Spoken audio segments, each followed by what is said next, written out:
And welcome back to Down the Rabbit Hole. If you're new here, please hit that like button, ring the bell for notifications. Also, please subscribe, help a girl out. I don't know when I'm going to post this one, but just in case I post it today, happy 4th of July from my home to yours. But today, we're going to be talking about the Mothman. Do you know the Mothman? The Mothman? I know I'm just ripping off Shrek, but still.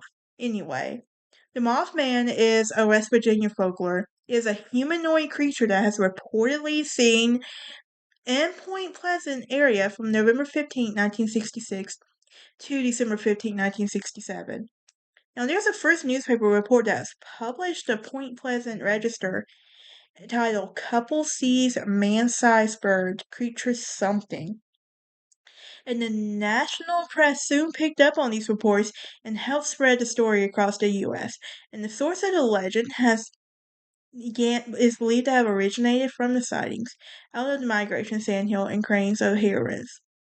So, an artistic impression of the Mothman is also can be seen. So, the creature was introduced in a wider audience by Gray Barker in 1970, and it was popularized by John Keel in his 1975 book, The Mothman Prophecies. This is where he would claim there were many paranormal events related to the sighting in connection to the collapse of the Silver Bridge. So, and the book was later adapted into a film, which would star Richard Gere, as well. Everything. I don't believe in the Mothman. Just like I don't believe in Bigfoot. I don't believe in any I believe in ghosts. I do believe in ghosts, but I think it's just because I've had experience with a ghost and everything. But I'm not but I don't believe in the Mothman, anything like that.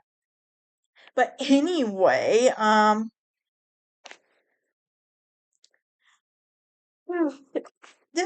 we have to go back to November 15, 1966 to better understand this. This is when two young couples in Point Pleasant told the police they'd seen a large black creature whose eyes glowed red.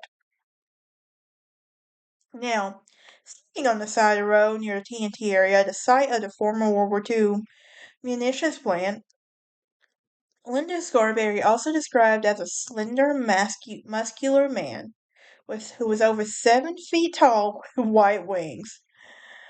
Okay, what were these? Let's see, this was in the 60s. So my question is, what were these people on? Come on. Even when I did a video on, what was it? That one creature where, these guys were out at 1 o'clock in the morning or something? Come on. Two couples in the woods. Yeah. Two couples in Point Pleasant. Come on now. And the site former World War II munitions area. So, but anyway, distressed, the witnesses sped away, reporting that the creature flew after the car and making a screeching sound and pursued them for as far as Point Pleasant city limits. Sounds like they were on an acid trip, if you ask me. But anyway, over the next few days, more people reported seeing the sightings in local newspapers. Two volunteer firemen who saw a large bird with red eyes, and the sheriff would believe that the sightings was due to an unusual large heron called cheektopoke. I'm not sure how you pronounce it, and the one way I'm going to pronounce it, I'm not pronouncing it on here, because I know some kids watch stuff like this.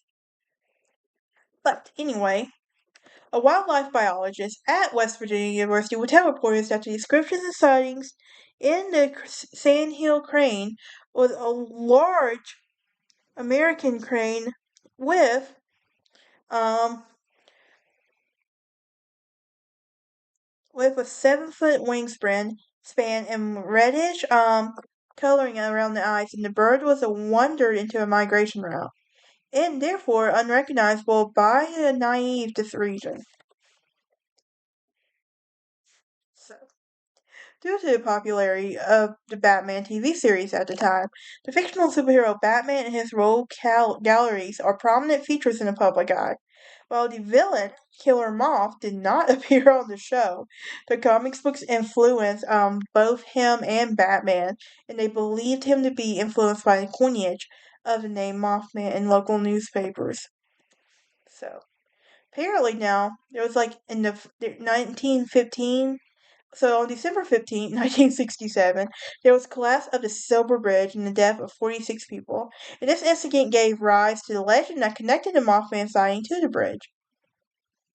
But in 2016, WCHS TV published a reported to be a photo that was supposed to be a Mothman taken by an anonymous man while driving down Route 2.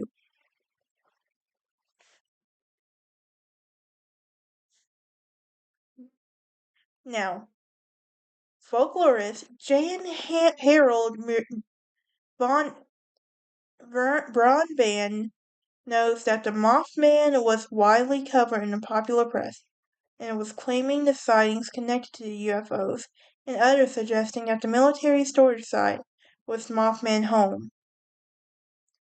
And he notes that there are recountings of the 1966 to 67 reports of at least 100 people. And Mothman was more afraid to report and many were afraid to report their sightings. However, he points out that the stories consisted in children's book and sensationalized, undocumented accounts of him. Now, this is a hoax. A number of hoaxes, obviously, from this, right? But according to many, um, 55 sightings were seen in Chicago during 2017. Wait, wasn't it just in West Virginia? I'm confused now, right? But anyway, some pseudoscience adherents suggest that the Mothman could be an alien, a supernatural manifestation, or something of an unknown species. But yeah, do y'all believe in the Mothman? I don't believe in the Mothman. I personally think this is just a myth, but I'm curious to know what y'all think. But that is it for today's episode. Join me next time as we talk about the Goat Man. You can't make this stuff up. But you clicked on down the rabbit hole, so here you go. Alright, y'all have a happy 4th. Stay safe. Don't do anything stupid.